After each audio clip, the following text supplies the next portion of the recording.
commitment from your leadership to you. We will construct from the ground up 50,000 brand new homes. Let me repeat that so the world can hear it. 50,000 homes.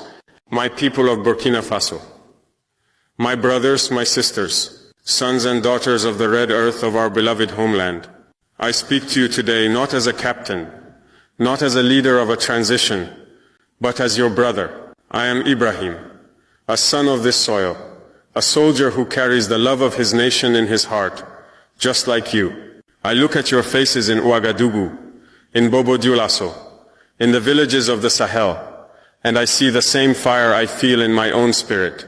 It is the fire of dignity.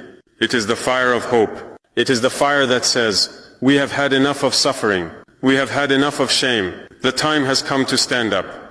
For too long, others have told our story for us. From their comfortable offices in Paris, in Washington, in London, they have written about us. They have made films about us. They have broadcast news about us. And what is the story they tell? It is a story of poverty, a story of hunger, a story of violence, a story of a people who cannot help themselves, a people who must always hold out their hands and beg. They call me names. They call me a young military hunter. They brand me as a dangerous radical.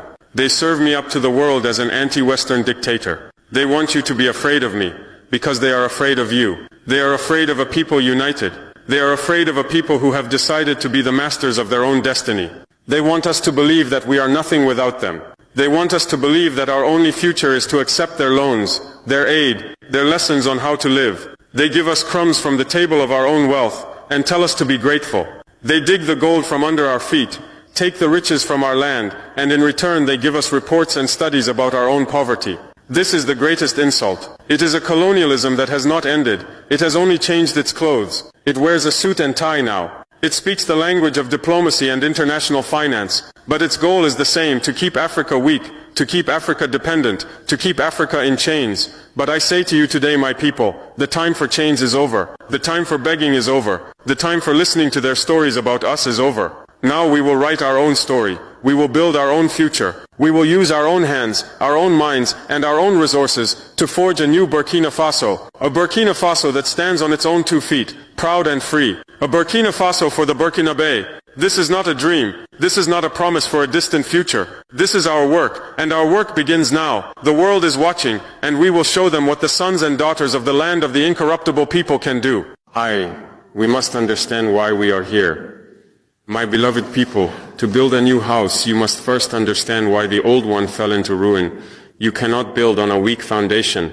Our foundation was weakened by decades of betrayal. Betrayal from the outside, and betrayal from the inside. We must speak of this truth without fear, because it is this truth that will set us free. For generations our continent has been a feast for others. They came for our people, then they came for our rubber and our cotton. Today they come for our gold, our manganese, our uranium. Burkina Faso is a rich country. Look at our soil, it is full of wealth. So I ask you a simple question: if our country is so rich, why are its people so poor? Where does the wealth go?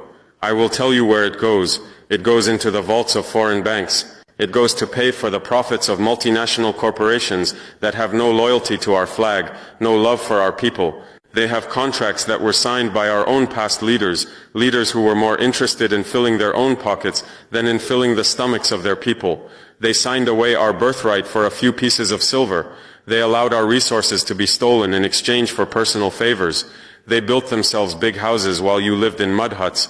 They drove expensive cars on roads that were broken and full of holes. This is the corruption that has eaten our nation from the inside. It is a cancer. It is a disease that works hand in hand with the foreign powers. The foreign corporation needs a corrupt leader to sign the bad contract. The corrupt leader needs the foreign corporation to give him the money to stay in power. It is a dirty nurship, and the person who pays the price is you, the ordinary Burkinabe, the farmer, the worker, the mother, the child. And when we are poor, when we are kept weak, they come to us with their so-called aid. They offer us loans from their big banks, the IMF, the World Bank. These are not gifts, my people. They are traps. They are new chains, heavier than the old ones. They tell you, we will give you money to build a school. But with that money comes conditions. They tell you that you must cut spending on your farmers. They tell you that you must sell your national water company or your electricity company to a private foreign business. They tell you how to run your country. Is that independence? Is that freedom? No, it is slavery with a smiling face. They want us to be a nation of consumers, not producers. They want us to buy their wheat, their rice, their used cars, their old medicines. They do not want us to grow our own food. They do not want us to build our own machines. They do not want us to be self-reliant, because a self-reliant nation cannot be controlled. A self-reliant people cannot be told what to do. This is the system we are fighting against. It is a global system of domination. And when a leader stands up, like our great Thomas Sankara stood up, and says no more, they do everything to destroy him. They isolate him. They sanction him. They support his enemies from the inside. They call him a terrorist. They did it to Sankara. They are trying to do it to us now. They try to sow division among us. They arm real terrorists who come and burn our villages and kill our people, creating chaos and instability. They want us to be so busy fighting each other that we do not have time to see who the real enemy is. But we see them. Our eyes are open. We know who is a friend and who is a predator. So I say, enough. We have understood the problem. We have analyzed the disease. Now, it is time for the cure. And the cure is radical. The cure is revolutionary. The cure is to believe in ourselves. Building our new foundation. A nation that cannot feed itself cannot be free. A nation that cannot defend itself cannot be sovereign. A nation that cannot house its people cannot have dignity. Our revolution, the rectification that we have started, is built on these simple, powerful truths. It is a revolution of common sense. Our first action was to declare that the wealth of Burkina Faso belongs to the people of Burkina Faso. This is not a complicated idea. It is a just idea. We began to look at all the contracts signed with foreign mining companies. We called them to the table.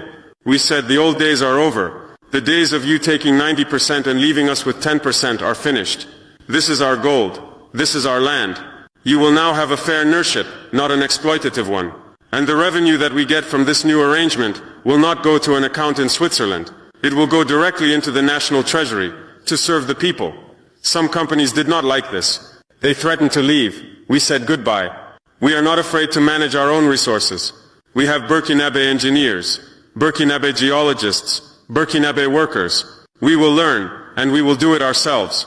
It is better to have a smaller profit that is 100% ours, than to have a large profit that is 90% someone else's.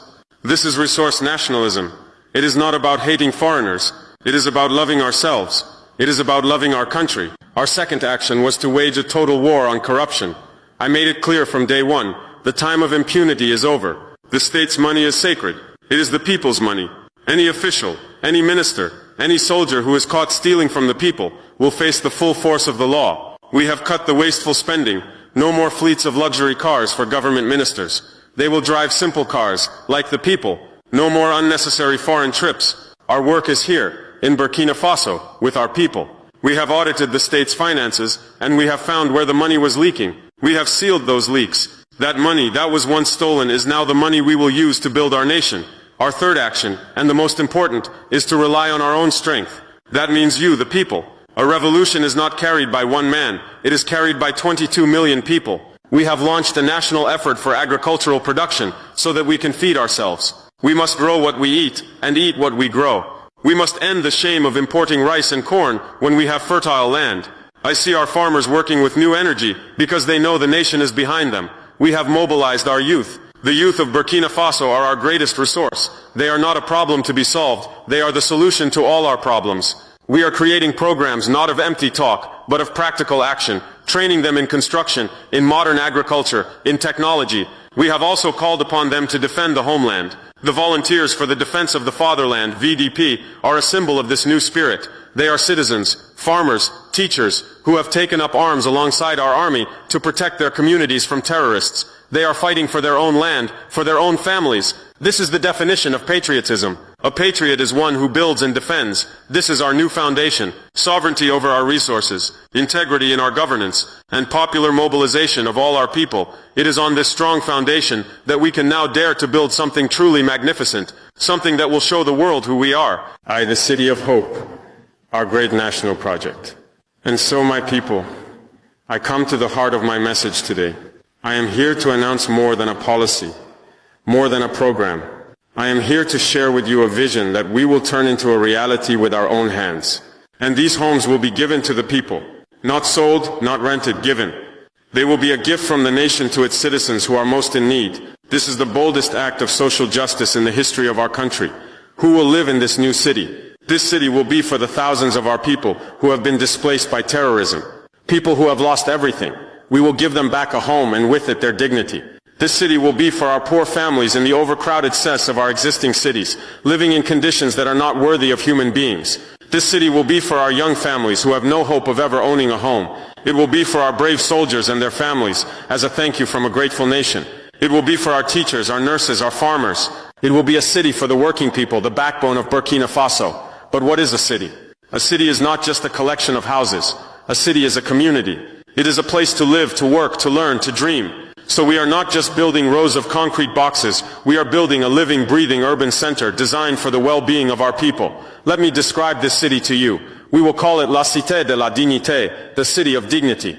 The homes themselves will be built using local materials as much as possible. We will use our own laterite, the red brick of our land, to build these houses. They will be designed to be cool in our hot climate. They will be sustainable. Each neighborhood will have its own source of clean water. We will not build a city where people have to walk for miles to fetch water. Water is life, and it will flow in this new city. We will power this city with the sun. We will build large solar power grids to provide clean and reliable electricity to every single home. We are a country of the Sahel. The sun is our greatest natural gift. Let us use it to power our future. We are going to build an entire new city for the people of Burkina Faso. This is not a project on paper. This is not a politician's empty promise during an election. This is a sacred commitment from your leadership to you. We will construct from the ground up 50,000 brand new homes. Let me repeat that so the world